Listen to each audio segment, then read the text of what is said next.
Hello Aquarius, welcome to Dove and Serpent Tarot. My name is Paul. If Aquarius is your sun, moon, or rising sign, this is your tarot card reading.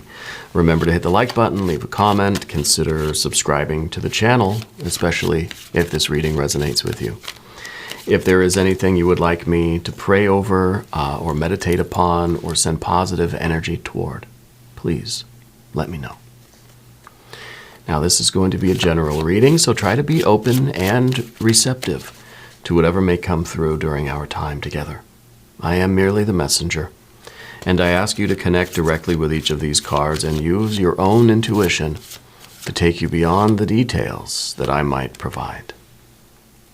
And remember, Aquarius, that the most important part of any tarot reading is you. And holy cow, 9 of Cups, very nice. You are, I think, in some ways I feel like you're kind of the eternal optimist.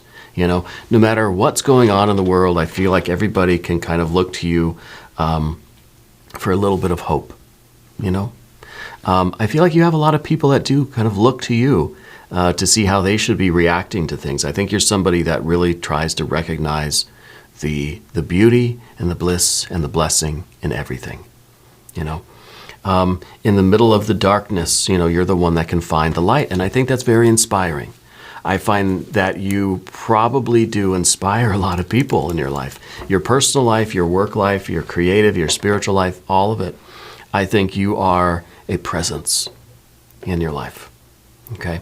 The three of Cups is the card of abundance, right? And we have that in 3 places now. The super abundance, the triple trinity of abundance. On the physical financial plane, the intellectual emotional plane, and the spiritual creative plane sees a lot of abundance here. A lot of miracles, a lot of blessings. Okay? Let's see if there's a particular focus of this energy now or of what you're doing with it. All right, let's put this into some context, see what else is going on in your life right now.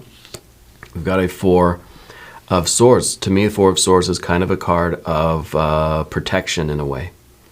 Okay, the 4 of Swords to me sort of implies that we need to keep our boundaries, that we need to keep our protective circle around us, that you do have this gift, right? This 9 of Cups gift. This is, I mean, 9 of Cups is like the best card in the tarot, I gotta say.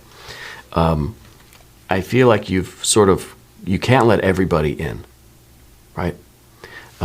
You've got a house full of luxurious things. You don't want to have your doors wide open, okay? You can shut and lock the door. Let in the right people, keep the wrong people out, okay? So let's keep going here. That's very interesting energy coming in. 10 of Pentacles. The Tower, yes, okay, sure. 5 of Swords, yeah. 4, okay, another 4. The protective circle, yeah. In terms of your relationships, I think you don't want to let everybody in. You've got to be careful with yourself, with your heart, you know, with your optimism and your well-being and your sense of hope and blessing and miracle and destiny. Keep that safe. Because there's other people, I feel, other energies around you that sort of want what you have. You know, there are people out there that will sort of step over us to get a higher position for themselves, you know. Let's keep going. I'm not trying to put any fear into anybody. I think it's common sense, you know. We don't want to leave our doors wide open. Here's the Princess of Pentacles, the Eon card. In the position of the environment, too. 3 of Pentacles and 7 of Cups. It's kind of like we're closing the door. See, this is a doorway. A lot of doorway cards in the tarot. This is also a doorway. The Tower card is a doorway that we don't expect and that really does shake up our lives. Okay? Something that we can't really prepare for this because we don't know when it's really going to happen. We can try to be ready, but it's going to happen abruptly, and there's really no way to truly prepare for it, and it really does disrupt life when it happens, for better or for worse, okay?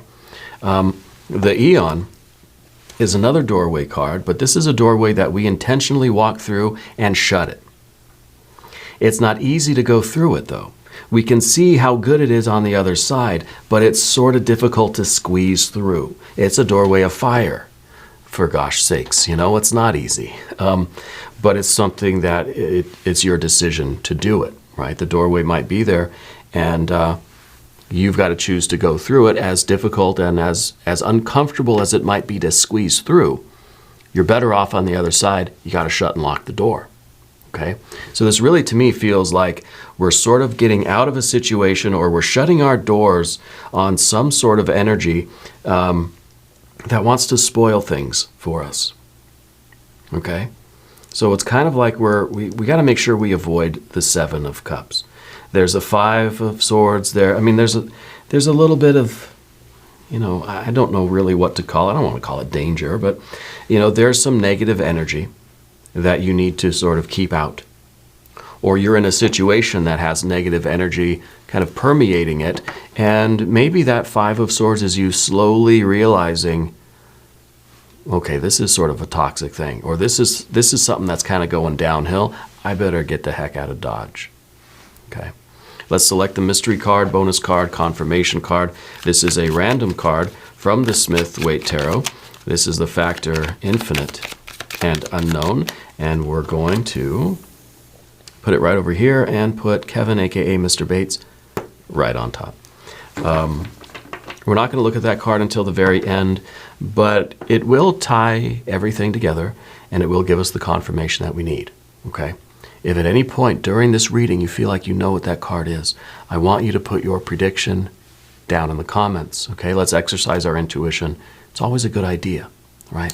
And it's kind of fun too. So let's take a look around the room.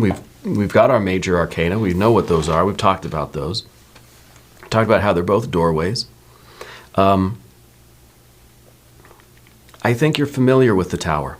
The Tower represents any particular event in life that we will never forget. Okay? So it's kind of like Spirit wants you to remember this. Remember when you had that Tower event? Well, if you learn the lesson from this one, you know how to shut and lock this door so that it doesn't happen again. This abrupt sort of change. It could be a calamity. It could be a kind of disaster. It could be you being taken advantage of. It could be your good nature and your optimism and your hope and your gifts and your blessings being taken for granted, being taken advantage of by some other outside energy. Okay. This is kind of saying, you know, if your house got broken into one time, you learned your lesson. Now you got the alarm system going, or now you lock your doors. You know, it's kind of saying that when you go through a rather bad relationship, let's say, or a toxic relationship or partnership, family or romantic thing or friendship, you learn your lesson, and then you take the precautions not to get into the same thing again. Okay? Something happened in your, I think, relatively recent past that sort of rocked your world. It's sort of like, it really shook things up. Okay? It didn't totally like dismantle your hope and your optimism though, right? You still got that Nine of Cups. And that Nine of Cups, I think, is sometimes we feel that it's unshakable, that nothing can ruin this positive outlook on life, right? But, you know, things are going to try. Okay? And maybe it took you a while to recover from this and get this Nine of Cups feeling back. Maybe the Nine of Cups is literally, maybe you had some devastating thing happen here. It took you a while to build your health back up, or to build your happiness back up, or to build your financial life back up. Right? This could be a lot of things. And now the Four of Swords is here to say, you've got to be discerning. You've got to understand that you can't let everybody in. Anytime we see a 4, we start looking for a 5. Okay, and there's the 5.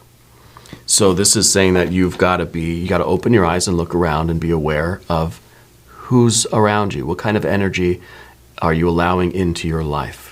Okay, we're trying to safeguard that spiritual energy. No, you're not in any kind of physical danger, right? That's not what I'm talking about. I'm talking about those sort of people or energies or entities that would take advantage of your good nature, that would try to diminish your happiness. That Nine of Cups, that's the card called happiness, right? Things that would interfere with you following your bliss and living your life the way you want to, the way that feels good and is satisfying. Again, it's kind of like you live in this house of luxury. You don't want people who are going to come over and put their muddy shoes on your couch, right? Reminds me of that Dave Chappelle skit. Let me know if you know what I'm talking about. That's kind of not what we want, right? So this is the card, really, sometimes the Four of Swords is saying how we're too tolerant of other people, that we're letting too many people in. So we get the 4, we start looking for the 5, where now we're looking around and we're kind of saying, get your feet off the furniture, use a coaster for your drink, or you just get the heck out of here altogether, that you're speaking up for yourself. And I think really in a large way, this is everybody who relies on you for emotional support. It feels like you're always there for people in that emotional way because you're this very positive, forward-thinking, progressive, and enlightened and optimistic kind of person that everybody is kind of trying to draw that energy from you because they need it. Sometimes you've got to say no. Sometimes you've got to keep some of it for yourself, especially if people are always relying on you for everything, emotionally. Sometimes we gotta speak up for ourselves. Yeah. You have a ring, a special ring that you keep. I think it belonged to a relative, grandmother, great-grandmother, great-great-grandmother, something like that. It's kind of it's an heirloom, right? And it's a ring. I don't know that you wear it very often, but I think sometimes you do, right? Spirit's showing me something very ornate. I don't know what it is exactly. The 10 of Pentacles underneath the surface here for you. This is the picture of your best life. Okay. This is I think this is the really good life you're living, right? This is the 10 of Pentacles is the structure of your life. And the 9 cups are the water that's sort of filling this life up.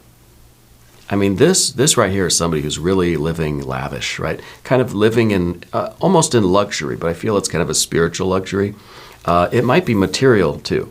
Okay, we do have the Princess of Pentacles. I feel like you're living your life and you're just kind of on cloud 9 with it. It feels just perfect. You just want to keep doing what you're doing. But I feel there's a lot of sort of energies around you that are trying to, like kind of just emotional, energetic vampires, that are kind of, if we allow them, I don't know anyone else's intentions. I can't speak on if they're trying to drain you of your energy, but I feel like that's what's going to happen. And I feel like sooner or later, if things continue, this 9 of Cups that's, resting on the 10 of Pentacles life will eventually diminish down to this 7 of Cups, where it's toxic, it's a swamp, it's very dilapidated. It's not the beauty that we see here, right? It's been reduced, it's been drained of its vital energy, and it becomes that 7 of Cups. We don't want that. So I think this is the exit for us. Okay, this is that decision that you've got to make. And it might be one particular person, it might be a group of people, it might be just generally your general sort of openness. Now, I'm not saying you have to completely sequester yourself. We don't have a hermit card here or anything. You're not cutting everybody out of your life, right? But maybe for a period of time, longer or shorter period of time, you are sort of limiting people's access to you. It feels like you're kind of always available to the people that need something from you. Whether it's money, whether it's emotional support, whether it's a place to stay, whether it's a ride somewhere, right? Or if it's some kind of advice, or if it's just to generally be around you and absorb some of your light, or eat your food. I don't know. The Tower, I think, is where the lesson should have been learned. And I think the Tower is kind of that time in your life where you let somebody in and they took advantage of you, and it really caused a lot of havoc. I don't know if there's some connection with New York. There's something is New York something for you, okay? It might be where this kind of took place. It might be where this person was from or where they ran off to afterwards. I don't know. But this is very disruptive, and this is one of those exclamation points of life that we never forget, because this made you acutely aware of the human potential, right? And so I think that what you are doing now is you're standing up for yourself so that you can continue to build this life that is full of miracles, full of blessings, right? That we want this, that this is what we must continue, pursuing our happiness, following our bliss, manifesting our very best life, right? This is it. And this, the rest of the energy here is the means by which you protect this, preserve this, so that you can continue to build this, right? So I think this is a major change for the better for you, because you're sort of putting some boundaries around. We've got this now the Four of Wands. This is kind of, to me, represents a temporary manifestation. It feels as if you've got a lot of fair weather type of friends, or you got a lot of people that kind of come around only when they need something. Not permanent fixtures in your life, not permanent connected people. You do have people like that. Those are the people that you have to cling to. But there are others that only come around when they feel that they can get something from you or they need something from you. Okay. I don't know if that's what a fair weather friend is or not, but I think we all have that sort of experience with people where there are some acquaintances that we might have that we only really hear from them when they're in trouble, when they need something that we can provide. Otherwise, we don't hear from them, right? I've had, not to name any names, I've had people in my past that, when you meet with them, you go out and hang out with them, you have a phone call with them, it's always about their problems.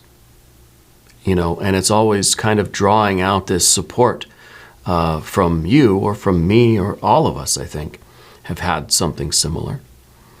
And we realize that it's a very kind of one-way conversation. It's just that person pulling and pulling and pulling things out of us. And not once do they ask how you're doing,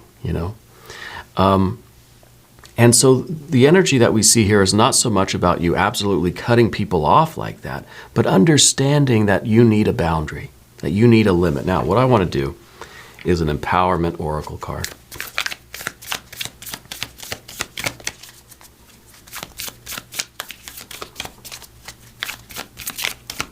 Now, I'm not advocating that we sequester ourselves. The idea of having boundaries, right? A lot of the time you tell somebody that you got to establish some boundaries, and they take it in such an extreme way, right? Such an extreme way. What we've got here is the way. The journey is the way. As I walk, I embrace the journey. I am present in every moment. I accept happiness as well as suffering. I appreciate the blessings of today while dreaming of the victories of tomorrow. I love that. That is beautiful. That wonderful.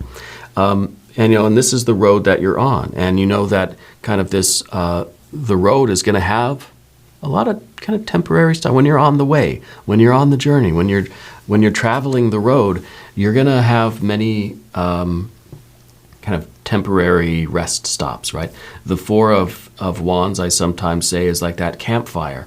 You're on this journey, and sun starts to go down, you start to make a fire. You get your stones, you put them in a circle, you build the fire up, and you get warm, and you cook your food, you eat, you rest, and in the morning you extinguish the fire, put some water on it, some dirt, you put the stones back, you sweep away your tracks, and you keep traveling on. And I kind of feel like there's a lot of people in your life that are meant to be there, but for a moment, okay? And when these people sort of, when we allow them to stay around longer than they should, it starts to be a real drain on your energy. Some things are meant to be temporary. Okay? But I think the reason why we keep that around is because we like the warmth of the fire. We like to have that connection. We like to be needed. We like for people to rely on us. You know, we like that fire feeling. But what the campfire analogy shows us is that the fire will be there again. The fire is always there. Just because we extinguish the campfire, we're not getting rid of fire, right? Fire, where does fire go when you extinguish the campfire, right? Where does it go? It's always going to be there and manifesting in other ways, in other situations and other relationships. But we have to understand that it's a cycle. Things are going to come and go. People are going to walk with us on our path, on our way, on our journey.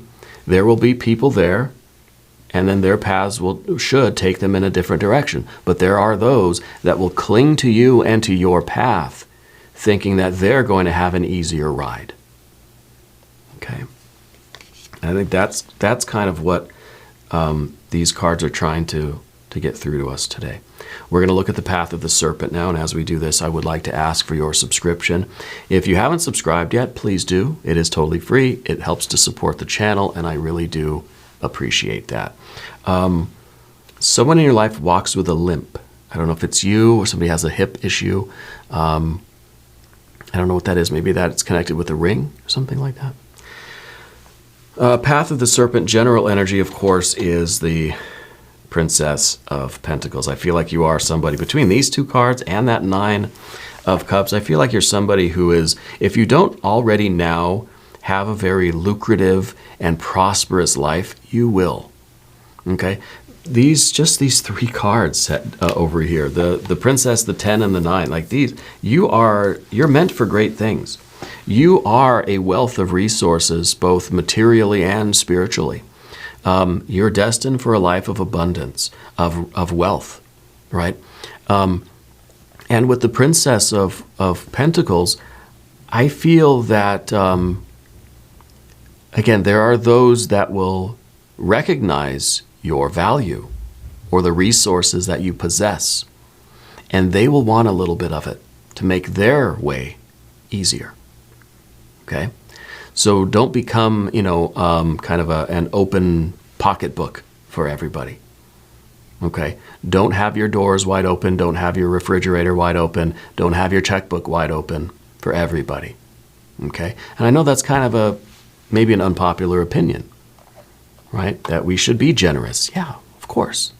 And you are. But what is the limit? What is the boundary for you? Okay? I think there is a particular person or situation that you're in right now that we need this Aeon Judgment Rebirth Reawakening card. We've got to reawaken to this past Tower moment to remember what that was, to kind of ask ourselves, are we seeing the same thing happening again? Do I need to make a difficult decision here? It could be a romantic thing, could be a friendship, could be a family member. It could be something going on at work even. Okay? This is the choice that we've got to make. I kind of feel as if someone's at your door wanting to come in and draw from you, make a withdrawal, right? Draw upon your resources. And you've got to decide whether you're going to let them in or if you're going to say sorry and shut and lock the door. Okay? Because you want to be generous, but you also don't want to put yourself at a disadvantage.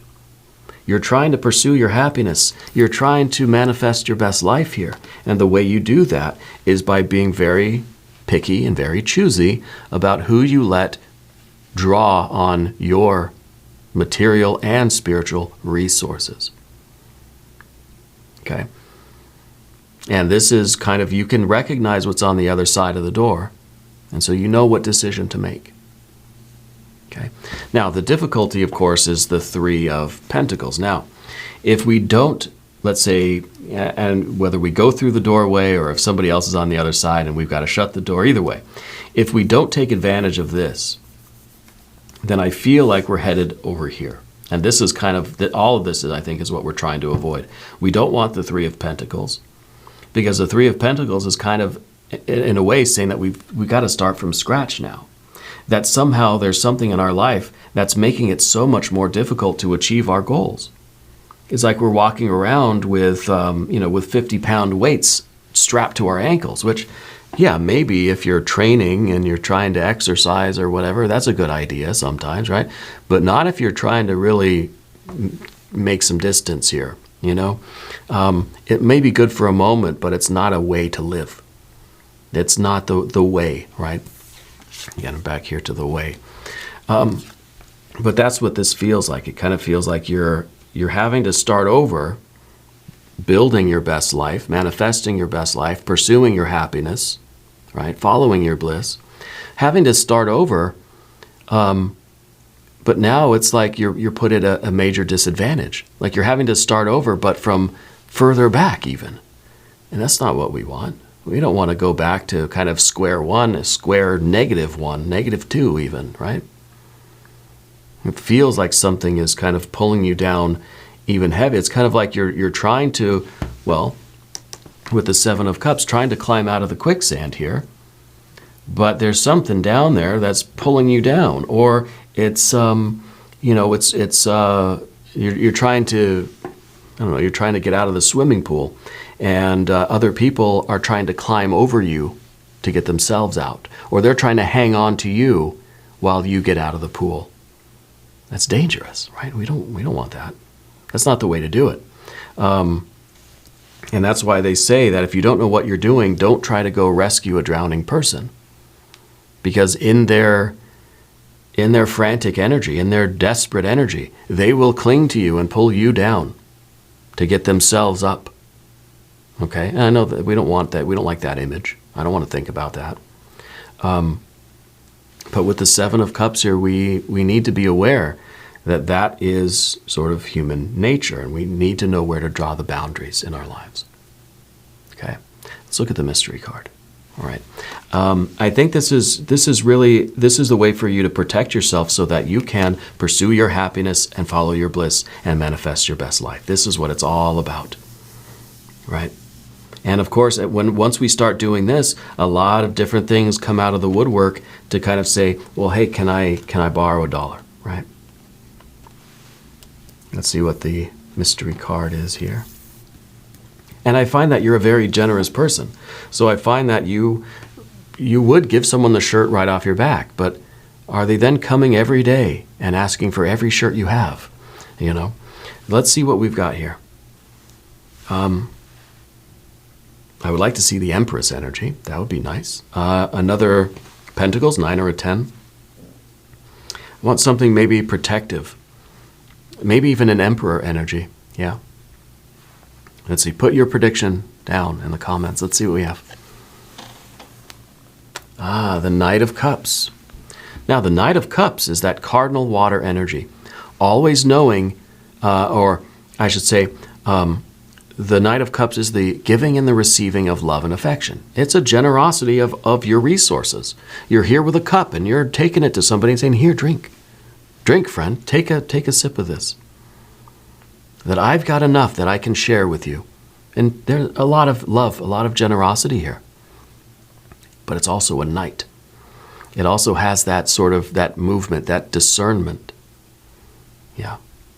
So I feel like this is you being generous and being giving and literally giving the shirt off your back to someone who really needs it. Someone who you are kind of, there's an intentionality here, right? And maybe that's an unpopular opinion too.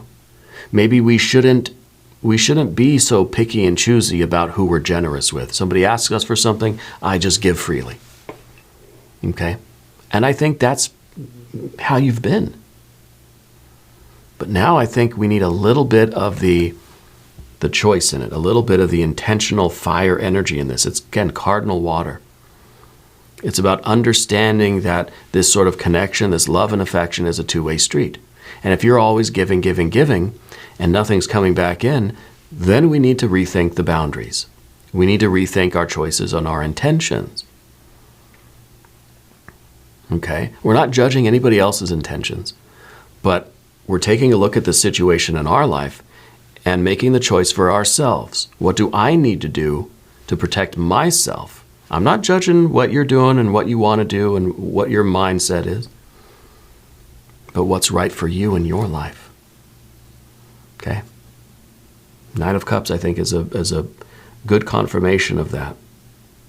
And I think this is also about finding those people that it is a two-way street, finding the quality people in your life, romantically, platonically, professionally, spiritually, that it is a two-way flow of that water energy, that love energy. And it's not just you providing and giving, and someone else taking, right? This is saying that you can find those really, really solid quality relationships that make your life better, that enhance your life, that are part of this and this, that add to this, just as you're adding to their sort of success and happiness and fulfillment, right? It's mutual. Anyway, we're going to do an extended reading. If you want to stick around, there is a link up top. There's one down below. New readings for Aquarius Thursdays and Sundays. Be sure to watch both. Okay. If you haven't subscribed yet, please do. It is totally free. It doesn't cost anything. Leave a comment. Let me know how you're doing. Let me know where in the world you're watching from. I want you to know that you're the most important part of Dove and Serpent Tarot. I thank you and I love you. And we're all in this together.